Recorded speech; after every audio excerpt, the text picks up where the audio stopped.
Meus irmãos, bom dia. Quero saudá-los em nome de Jesus.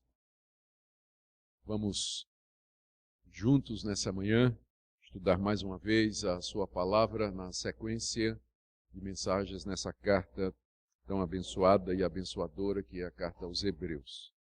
Eu convido então a sua atenção para Hebreus capítulo 12,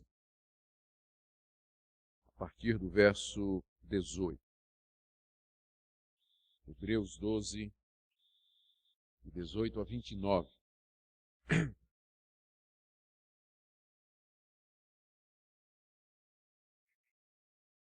Ora, não tendes chegado ao fogo palpável e ardente, e à escuridão, e às trevas e à tempestade, e ao clangor da trombeta, e ao som de palavras tais que quantos o ouviram suplicaram que não se lhes falasse mais, pois já não suportavam o que lhes era ordenado.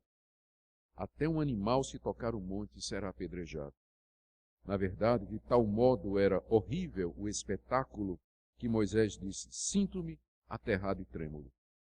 Mas tendes chegado ao monte Sião, e à cidade do Deus vivo, a Jerusalém celestial, e a incontáveis hostes de anjos, e a universal assembleia, e igreja dos primogênitos arrolados nos céus, e a Deus o juiz de todos, e aos espíritos dos justos aperfeiçoados, e a Jesus o mediador da nova aliança, e ao sangue da aspersão que fala coisas superiores ao que fala o próprio Abel.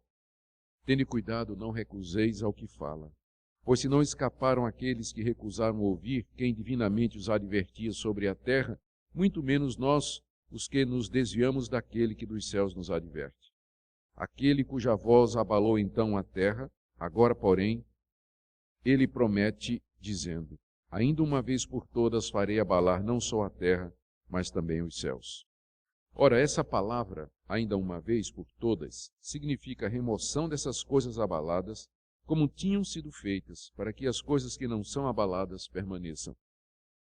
Por isso, recebendo nós um reino inabalável, retenhamos a graça, pela qual sirvamos a Deus de modo agradável, com reverência e santo temor, porque o nosso Deus é fogo consumidor.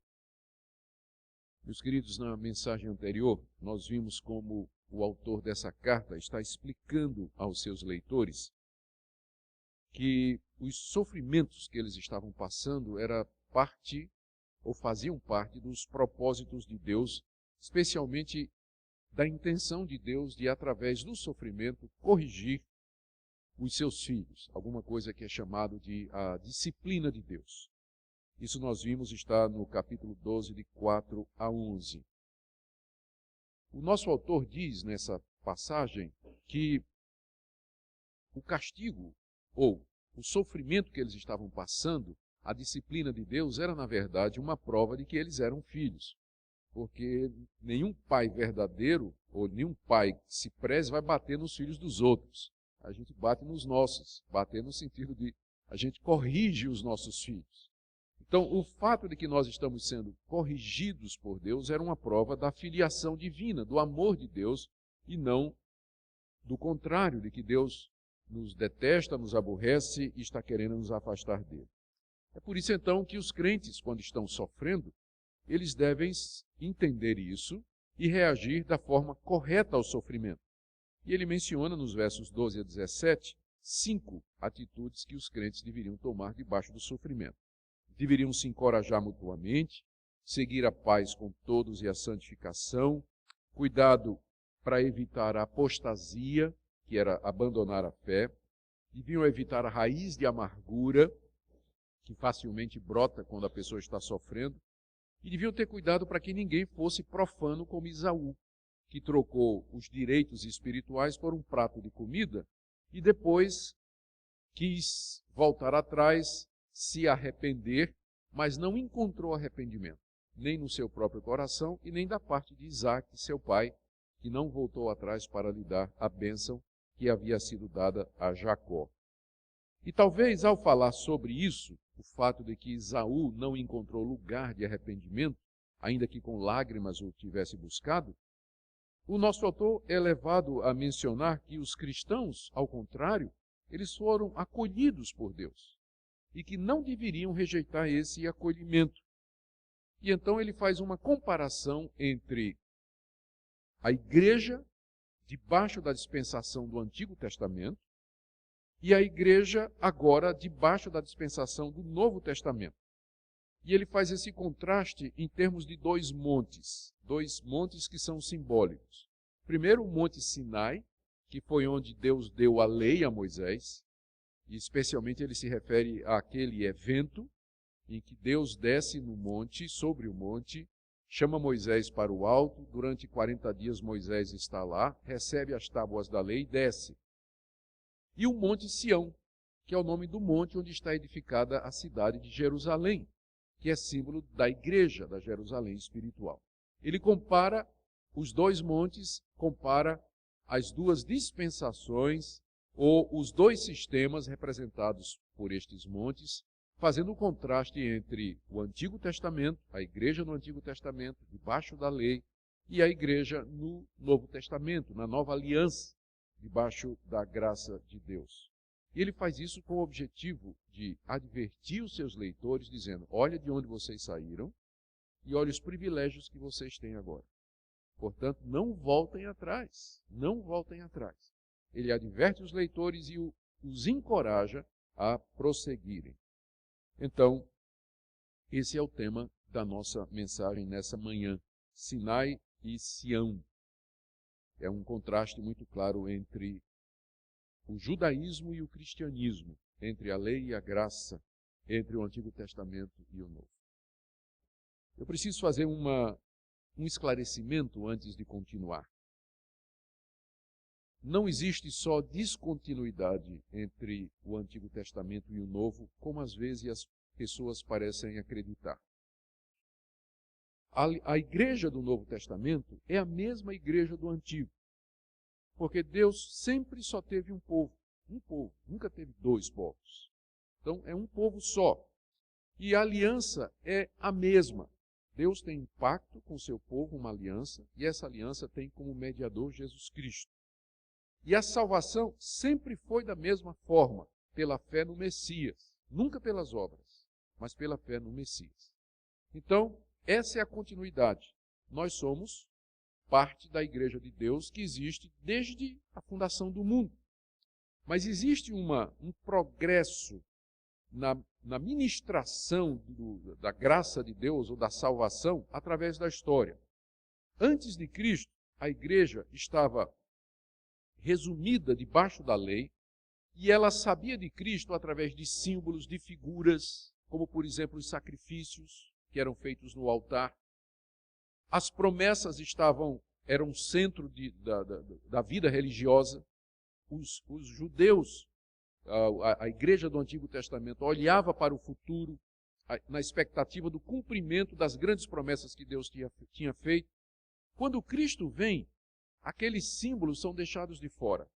São cumpridos e não são mais necessários. O que era promessa se torna cumprimento. O que era figura se torna realidade. O que era tipo se torna o antítipo. E agora a igreja entra num período de maior clareza, de maior compreensão, porque aquilo que era prometido chegou. Paulo usa uma figura muito interessante na carta aos Colossenses, quando ele fala de que as coisas no Antigo Testamento eram sombras. Mas agora que o corpo chegou, não precisamos mais da sombra. E a metáfora é a seguinte: se você estiver em pé, com uma luz forte atrás de você, e alguém vier se aproximando por detrás de você, você não está vendo aquela pessoa, mas você percebe a sombra daquela pessoa projetada no chão. E olhando a sombra, você pode discernir os contornos da pessoa, mas você não consegue ver a sua face, você não consegue ver a sua fisionomia, mas você sabe pela sombra que a pessoa está chegando, ela está dando passos na sua direção e a sombra vai ficando cada vez mais próxima, não é? E vai ficando cada vez mais nítida, mas nunca ao ponto de você ver a face e discernir a fisionomia. E aquela pessoa então chega, passa por você e olha para você. E uma vez que agora você está olhando para a pessoa, você não precisa mais da sombra. Porque você está contemplando a pessoa, discernindo a sua face. Essa figura ilustra bem a relação do Antigo Testamento e do Novo. No Antigo Testamento, Cristo estava chegando. Portanto, o que você tinha dele era a sombra.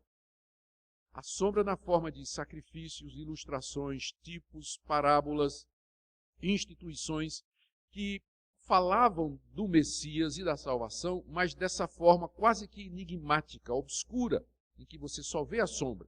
E quando Cristo chegou, então tudo ficou claro. Nós agora entendemos, a promessa se cumpriu. E nós não precisamos mais da sombra, né?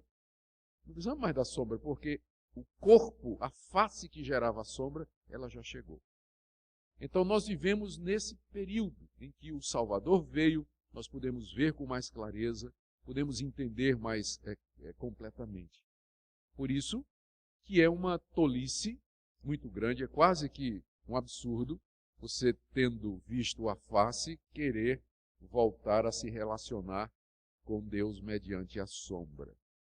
Então, há uma continuidade e, ao mesmo tempo, uma descontinuidade entre a antiga aliança e a nova, entre a igreja do antigo e a igreja do novo. E o nosso autor aqui, ele vai contrastar, ele vai enfocar a diferença. Porque o alvo dele, enfocando a diferença, é dizer aos seus leitores, não voltem atrás. Vejam que privilégio vocês têm. Olha o que Deus já nos deu pela graça. Vão em frente, nem pensem em voltar ao antigo sistema. E isso porque, como vocês sabem, os seus leitores eram judeus que tinham vivido na antiga aliança, debaixo da lei, no judaísmo, que tinham ouvido a mensagem do Evangelho, tinham crido naquela mensagem, mas por causa do sofrimento, por causa das perseguições e das dificuldades, eles estavam sendo tentados a largar a Cristo e voltar para a sua antiga religião, porque eles não estavam suportando sofrer por causa de Jesus. Alguns deles não estavam suportando o sofrimento e a perseguição por causa do Evangelho. Por isso que essa carta foi escrita. Muito bem, vamos então ver o que o nosso autor faz aqui no contraste entre Sinai e Sião, começando com Sinai. Sinai é um monte que fica lá na Arábia, no deserto, e onde, de acordo com o livro de Êxodo, especialmente Êxodo 19, 16 a 22, e Êxodo 20, 18 a 21, foi lá que Deus deu a lei, os 10 mandamentos e toda a legislação ao povo de Israel, lei que deveria ser cumprida. E a história é mais ou menos assim. Deus mandou que Moisés reunisse todo o povo ao pé do monte, ao pé da montanha. E era proibido tocar na montanha. Ninguém podia chegar no monte, na montanha. Só Moisés e Arão. E se alguém tocasse no monte, se alguém chegasse perto do monte, aquela pessoa tinha que ser apedrejada. Até um animal. Supondo que uma cabra lá se desgarrasse e corresse para o monte, se ela subisse no monte, a cabra tinha que ser apedrejada. E aí Moisés sobe no morro, no monte, ao encontro de Deus. E Deus vem sobre o monte na forma de uma nuvem, aquelas nuvens de tempestades, de chuva forte. E do meio da nuvem saem raios, vem um som muito grande de trombeta tocando muito alto, e relâmpagos, e o monte começa a tremer, e começa a pegar fogo lá no alto do monte. E a voz de Deus começa a ser ouvida, né? Falando da sua glória, da sua grandeza, e é um espetáculo tão grande que o povo começa a se afastar com medo, com terror da presença gloriosa e grandiosa de Deus, enquanto Deus estava dando a lei a Moisés. Moisés passou 40 dias lá em cima do alto do monte, recebendo a lei de Deus, lei essa que foi escrita pelo próprio Deus em 2 tábuas de pedra. Além disso, Moisés recebe instruções sobre outras coisas referentes ao povo de Deus. Então, é esse episódio que está sendo mencionado aqui. E o nosso autor, ele toma esse episódio, que era bem conhecido dos judeus, e destaca alguns pontos para fazer o contraste que ele quer fazer da antiga aliança com a nova. Primeiro, ele destaca o fato de que o monte podia ser tocado. No verso 18 ele diz, não tendes chegado ao fogo palpável e ardente, e a escuridão, e as trevas, e a tempestade. Infelizmente, a nossa versão Almeida, que sempre é muito boa, nesse ponto aqui deixou a desejar. Porque melhor está a tradução na NVI e na Bíblia na linguagem de hoje, que diz que vocês não chegaram ao monte palpável, ao monte que se pode tocar. Então, a nossa versão diz não tendo chegado ao fogo palpável, mas na verdade, o que o nosso autor está dizendo é que vocês não chegaram ao monte que se pode apalpar. Então, o foco aqui é a esse aspecto de que o monte era um monte verdadeiro e que você podia tocar nele. E com isso, o nosso autor está destacando o fato de que na antiga aliança, as coisas eram externas, eram palpáveis, eram tangíveis. Havia sacrifícios, havia animais, havia símbolos, havia altares, havia candelabros, havia cortinas, havia altar de incenso, havia um templo. Tudo era possível de ser tocado, tudo era externo, tudo era pesado, como aquele monte onde a lei foi dada. Em seguida ele destaca a escuridão e as trevas, ainda no verso 18, vocês não chegaram à escuridão, às trevas, à tempestade. Isso é um símbolo da escuridão que caía sobre a antiga aliança, na antiga dispensação, onde as coisas de Deus, como eu disse, eram representadas através de símbolos, figuras, tipos, sinais. É como alguém que entra num quarto e sem acender a luz, e a luz que vem é a luz que vem pela janela, e você de noite consegue apenas discernir que ali está a cama, ali estão os móveis, você não vai conseguir ler um livro, você discerne, está na penumbra. Você sabe que está num quarto, você sabe onde estão as coisas, mas você não consegue discerni-las. A antiga dispensação, então, era simbolizada por essas trevas que vieram sobre o monte. A nuvem escura, ou seja, as coisas não eram vistas com muita clareza. Em seguida ele fala do fogo ardente, da tempestade, do clangor da trombeta e a voz que falava, versos 18 e 19. Estas coisas combinadas, o fogo, a tempestade com raios e relâmpagos, a trombeta tocando muito alto e a voz estrondosa de Deus vindo do Monte Sinai, tudo isso falava da santidade de Deus, da ira de Deus, da justiça de Deus, da glória de Deus, da grandeza de Deus, de tal maneira que o povo teve uma hora que disse assim, para, nós não aguentamos mais, como diz aí o final do verso 19, tantos que quantos ouviram suplicaram que não se lhes falasse mais, pois já não suportavam o que era ordenado. Que espetáculo! O povo temendo, tremendo e disseram para Moisés, está lá no livro de Êxodo, Moisés, que Deus não fale mais conosco. Nós não queremos mais ouvir a voz de Deus, porque nós não aguentamos. Que Ele fale contigo. E você nos diz o que é que Ele falou. Tal era o medo, o temor e o terror que se apoderou daqueles corações diante da glória e da santidade do Deus Todo-Poderoso. Em seguida ele destaca também a proibição para que se tocasse o monte no verso 20. Não suportavam que era ordenado, até um animal se tocasse no monte, ele devia ser apedrejado. Isso aqui é um símbolo da restrição, da limitação, da distância que Deus queria manter do povo. Quem chegar perto morre, até um animal. E aí, terminando, ele fala da reação do próprio Moisés, verso 21, na verdade, de tal modo era horrível o espetáculo que Moisés disse, sinto-me aterrorizado e trêmulo. Aqui, na verdade, ele está citando Deuteronômio 29, 19. Quando Moisés desce do monte e vê que o povo tinha já quebrado todos os mandamentos antes mesmo de recebê-los, né? Por assim dizer, tinham feito um bezerro de ouro. Moisés temeu e tremeu de medo diante do possível juízo de Deus e com raiva quebra os tabletes, as placas de pedra em que estava escrita a lei de Deus. Eu me sinto aterrorizado e trêmulo, diz Moisés. Era assim que os judeus viviam no Antigo Testamento. Era assim a dispensação da antiga aliança. É assim que eles viviam antes de crer em Cristo, debaixo da lei, querendo agradar a Deus pela lei. O judaísmo era uma religião de externalidade, trevas, limitação, trazendo temor e terror ao israelita que compreendesse realmente a santidade de Deus e a ira de Deus. E agora vem o Monte Sião. E ele disse no verso 18, ora, vocês não chegaram ao Monte Sinai,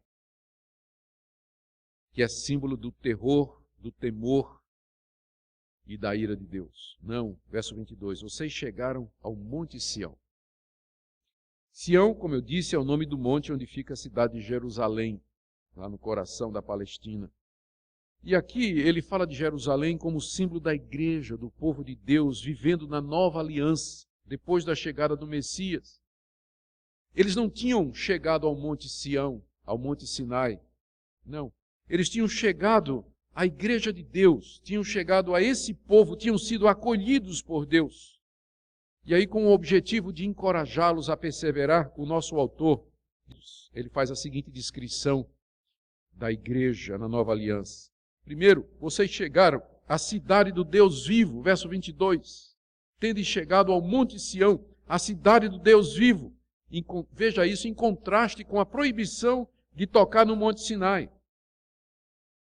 Em Jerusalém estava o templo, lá no Monte Sião estava a cidade de Jerusalém, na cidade de Jerusalém estava o templo, lá no templo estava o Santo dos Santos, e dentro do Santo dos Santos estava a arca, onde, entre aspas, Deus habitava, onde Deus se manifestava. O tabernáculo era a casa de Deus no Antigo Testamento, embora de maneira figurada, porque casa nenhuma podia conter o Senhor dos Exércitos. Mas agora, a igreja é a cidade do Deus vivo. Deus habita nessa cidade.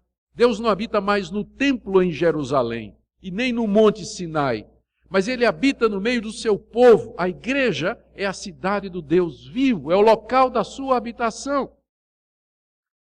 Vocês chegaram, ainda, verso 22, a Jerusalém celestial, figura da igreja. Celestial porque a igreja tem a origem nos céus, em contraste com o Monte Sinai aqui na terra. Celestial porque os cidadãos de Jerusalém são nascidos dos céus. Jesus disse que quem não nascer do alto, ou de novo, não pode ver o reino dos céus. Celestial porque nós experimentamos já os poderes do mundo vindouro e os prazeres dos céus. Já experimentamos aqui. É na Jerusalém celestial que o céu e a terra se encontram, como na visão de Jacó. Uma escada que descia do céu até a terra. Por isso que a igreja é chamada de a Jerusalém celeste, da sua vocação celestial, ela não é desse mundo. Terceiro, vocês chegaram, ainda no verso 22, a incontável hostes de anjos. Lá no Monte Sinai, os anjos estavam presentes.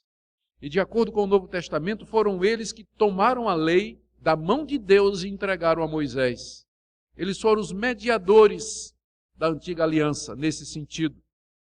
A lei foi dada por mão de anjos, nos diz o Novo Testamento. Mas agora, os anjos estão conosco na Jerusalém celestial, servindo aos servos de Deus e com eles adorando e glorificando o Criador. Então, a igreja, que é o conjunto dos redimidos e dos eleitos, junto com uma hoste inumerável, milhões e milhões de anjos, compõe aqueles seres que, através da eternidade, irão louvar a Deus e servi-lo para todo sempre.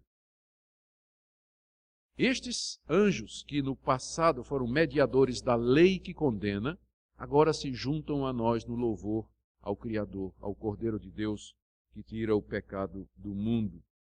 Em quarto lugar, nosso autor diz, vocês chegaram à Assembleia Universal, a igreja dos primogênitos arrolados nos céus. As sinagogas judaicas guardavam um hall de membros, como nós temos na nossa igreja, um hall de membros. E se você é membro dessa igreja, seu nome está arrolado lá na secretaria. Mas eu quero dizer que isso tem um valor, mas não diante de Deus não vale nada. A pergunta é se você está rolado na secretaria do céu. A igreja, na verdade, é a universal assembleia dos primogênitos arrolados nos céus. A igreja verdadeira é composta destes cujos nomes estão escritos no livro da vida desde toda a eternidade. É a essa assembleia que nós nos chegamos. É a esse povo que nós nos chegamos. É desse povo que nós fazemos parte. É nesse rol que o nosso nome está incluído. Que privilégio para nós. E essa comunidade, diz aqui, ela é a Assembleia Universal. Ela está espalhada pelo mundo todo. Embora você faça parte da igreja local, Igreja Presbiteriana de Santo Amaro, em São Paulo, seu nome está aqui, mas o verdadeiro rol contém nomes de gente de todas as partes do mundo, de todas as épocas, os que já morreram, os que estão vivos e os que ainda vão nascer. Que são os primogênitos, os nascidos primeiro, a elite, a nata, que Deus para si chamou, santificou, não porque tinham méritos. Eram pecadores, miseráveis como eu e como vocês, mas porque Deus, na sua misericórdia, por motivos que nós nem sabemos, escolheu para fazermos partes do rol, nos escolheu para fazermos partes do rol celestial. Em quinto lugar, ele diz, vocês chegaram a Deus, o juiz de todos, verso 23. Vocês chegaram a Deus, o juiz de todos. Chegaram como pecadores arrependidos, suplicando perdão e misericórdia, e esse Deus perdoou e justificou. Por isso que vocês estão no rol, porque o juiz de todos recebeu vocês e disse, estes estão justificados. Estes podem fazer parte do meu povo. Em sexto lugar, vocês chegaram aos espíritos dos justos aperfeiçoados. Veja aí no verso 23, final do verso 23. Chegaram aos espíritos dos justos aperfeiçoados. É a continuação, refere-se aos crentes. Porque foram justificados, note que antes ele disse, vocês chegaram ao juiz de todos. E em seguida ele diz, e chegaram aos espíritos dos justos justificados, aperfeiçoados. Eles são justos não porque são retos na sua conduta, mas porque foram justificados pelo juiz de todos. Note a sequência. Primeiro o juiz, que julga, e em seguida o resultado do julgamento. Os justos, não porque Deus não encontrou falta neles, mas porque Deus os justificou. E mais adiante ele vai dizer qual foi a base. Vocês chegaram a Jesus, o mediador da aliança. E em seguida ele vai dizer qual foi o método. E vocês chegaram ao sangue da aspersão. Ele está descrevendo o processo pelo qual esse Deus nos traz para a sua universal assembleia e pelo qual ele nos escreve no céu. O justo juiz justifica e, portanto, aperfeiçoa pelo sangue de Cristo. É preciso lembrar que essa referência aqui, vocês chegaram aos espíritos dos justos aperfeiçoados, não é aos crentes que já morreram. Ele não está falando dos espíritos dos que já morreram em Cristo e que estão lá no céu. Ele está falando do povo de Deus aqui. Porque é isso que nós somos. Justos por causa de Cristo e aperfeiçoados, é diferente de perfeito, aperfeiçoados pelo seu sangue. Esse é o tema de toda a carta aos Hebreus. Que Deus em Cristo nos aperfeiçoa e nos justifica. Infelizmente, porque algumas pessoas não conseguem perceber pelo contexto que o nosso autor está descrevendo a igreja aqui, eles fazem um link com a igreja celestial e usam esse versículo para dizer que nós podemos falar com os que já morreram. Porque se nós nos chegamos aos espíritos dos justos aperfeiçoados e está falando dos que já morreram e são perfeitos no céu, isso quer dizer que nós podemos falar com ele, podemos pedir que eles intercedam por nós. Esse é um dos versículos que é usado pela Igreja Católica como base para a intercessão dos santos. Mas é só ler no contexto e você verá que a comparação aqui é entre a antiga aliança e a nova. Não é entre a igreja aqui e a igreja no céu. Portanto, quando ele se refere aos espíritos dos justos aperfeiçoados, É a nós, que nós temos espírito, embora tenhamos corpo. Mas é que ele quer dizer que a justiça de Deus, a justificação, atinge primeiramente o nosso espírito. E é claro, na ressurreição, ele vai redimir também o nosso corpo. Na sequência, né, em sétimo lugar, ele diz no verso 24, vocês chegaram a Jesus, o mediador da nova aliança. E essa talvez seja a parte mais sublime de todas. De todos os privilégios e encorajamentos, talvez esse seja o que mais nos fale ao coração. Que nós chegamos àquele que nos amou e com o seu sangue permitiu que nós fôssemos arrolados na igreja de Deus. Ele é o mediador da nova aliança. A antiga aliança, trevas, terror, barulho, medo. A nova aliança, graça, misericórdia, perdão, justiça. E isso só é possível por causa de Jesus. E nós nos chegamos a Ele. Na igreja do Deus vivo, temos comunhão com o mediador. Aquele que está entre nós e Deus. Lá no Monte Sinai, quem estava entre o povo e Deus era Moisés. Mas só que ele tinha na mão os 10 mandamentos. Que são o libelo contra nós. Que é o escrito de dívida contra nós. Porque nós não cumprimos os mandamentos. Mas na nova aliança, o nosso mediador é Jesus, que é tão rigoroso quanto Moisés, e que também tem a lei nas suas mãos, só que leis furadas de cravos, de onde desce o sangue derramado na cruz, em cumprimento daquela lei. O mediador da nova aliança, pelo qual nós podemos nos chegar a Deus. E por último ele menciona, vocês chegaram ao sangue da aspersão, que fala coisas superiores a que fala o próprio Abel. Ele está se referindo ao sangue de Cristo, na sequência lógica. Primeiro ele falou de Deus, o juiz. Esse Deus que é juiz de todos, justifica os espíritos, os crentes que creem nele. Mas ele faz isso porque tem um mediador, que é Jesus. E Jesus faz isso porque ele derramou o seu sangue para cumprir a lei e permitir a justiça de Deus em nos perdoar. Então ele está se referindo ao sangue de Cristo, em contraste com o sangue dos animais da antiga aliança. Na antiga aliança, o membro do povo de Deus se chegava ao sangue dos animais quando ele chegava próximo do altar. Mas aqui ele se chega ao sangue de Cristo, simbolizado no pão e no vinho particularmente, na ceia do Senhor. E é chamado aqui o sangue da aspersão, porque no Antigo Testamento o sangue dos animais, uma vez derramado, era aspergido, salpicado pelo sacerdote na lei, no tabernáculo e depois no próprio povo, colocando o povo debaixo do sangue, um símbolo do perdão e da proteção que o sangue do Messias haveria de trazer. Aliás, essa é uma das razões porque nas igrejas reformadas, ou nas igrejas de linha presbiteriana e outras, o batismo é feito por aspersão. Um símbolo do sangue aspergido, derramado. E ele é chamado, ele é dito aqui que esse sangue, ele fala coisas superiores ao que fala o próprio Abel. Aqui é uma referência a Gênesis 4:10, onde é dito que Deus se chega para Caim e diz, o que é que você fez?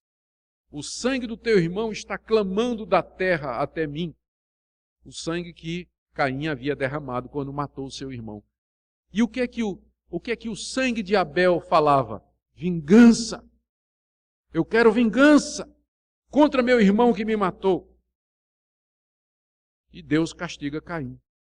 O sangue de Jesus fala de coisas superiores, porque o sangue de Jesus derramado não pede vingança, ele oferece reconciliação.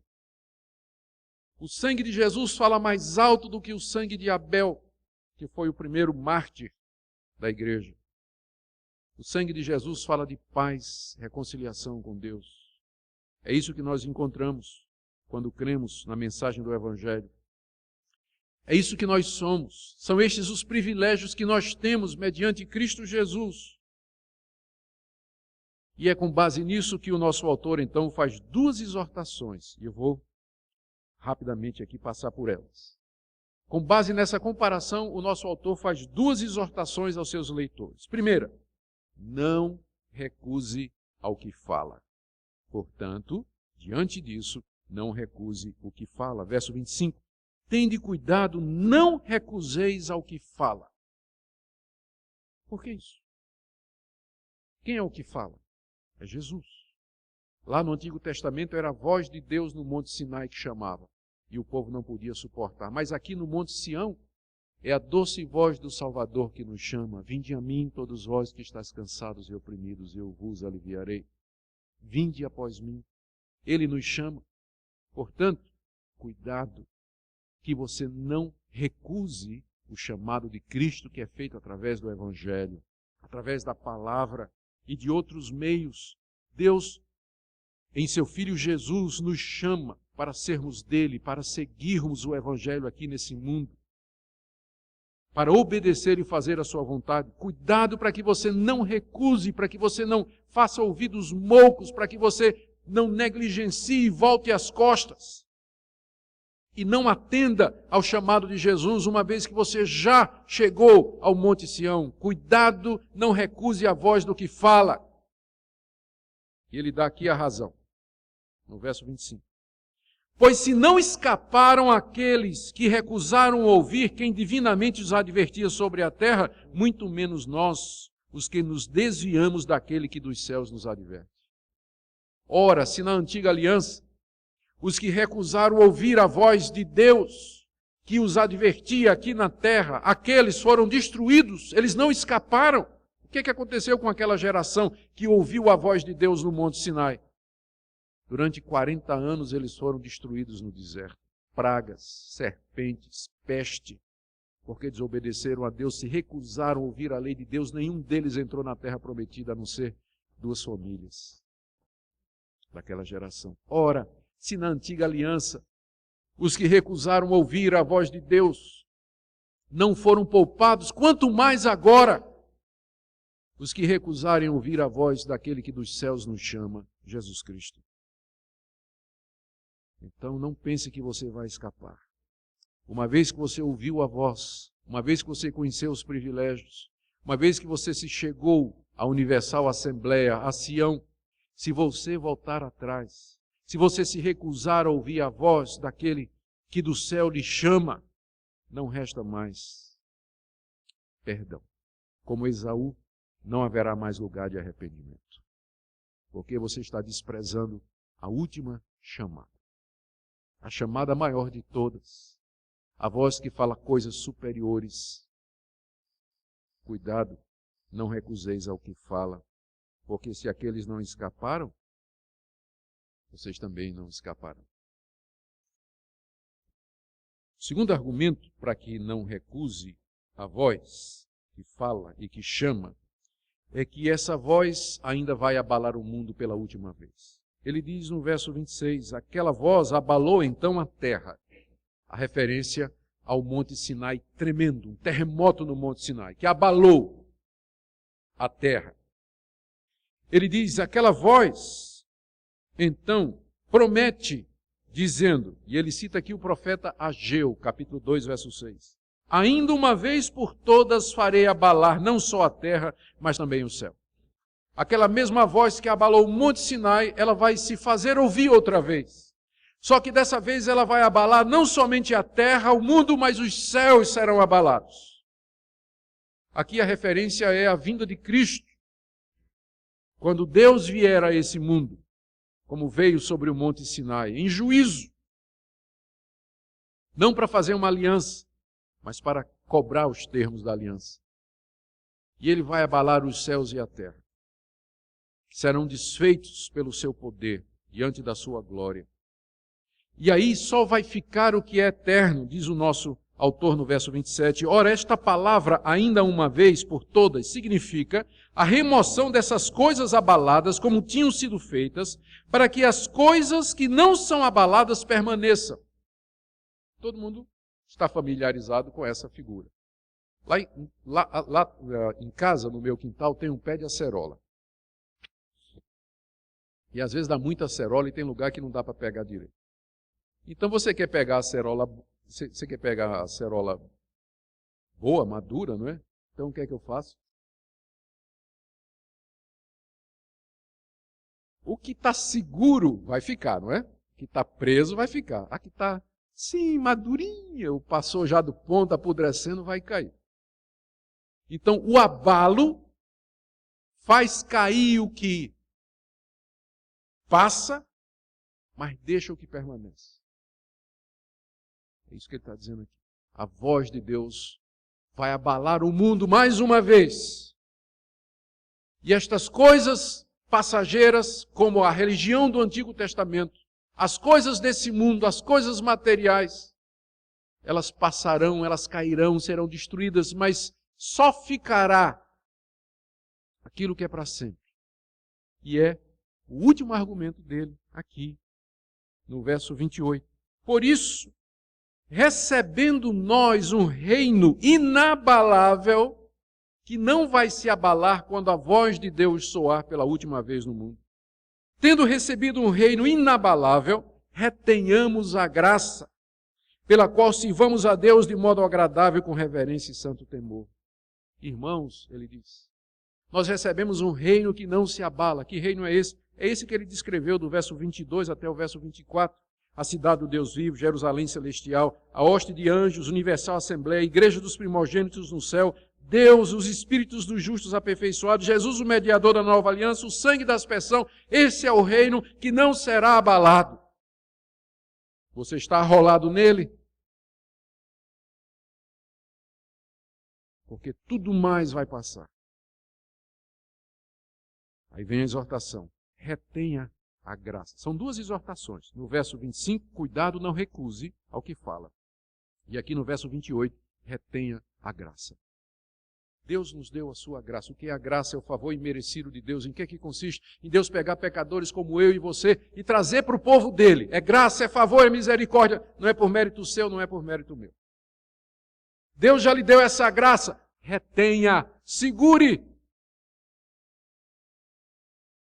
Deus nos dá graça, mas Ele nos diz, retenha a graça.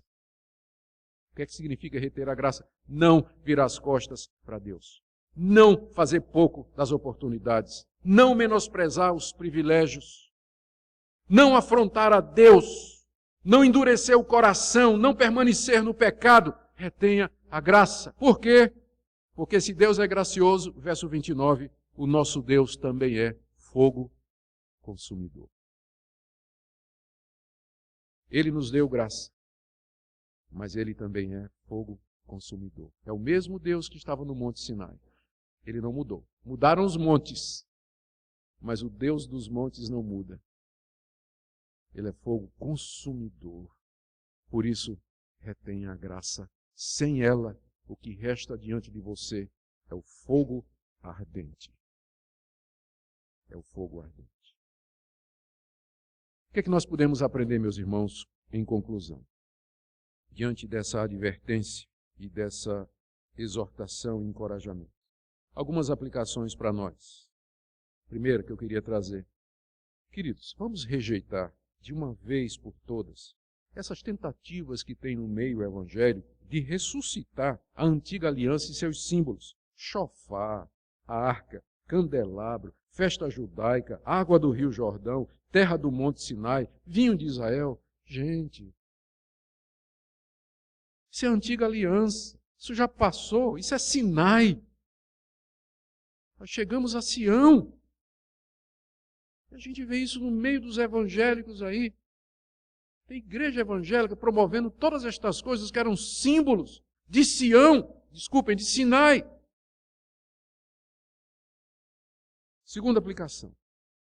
Querido, não desanime diante do sofrimento, da dificuldade e da provação. Pense nos privilégios.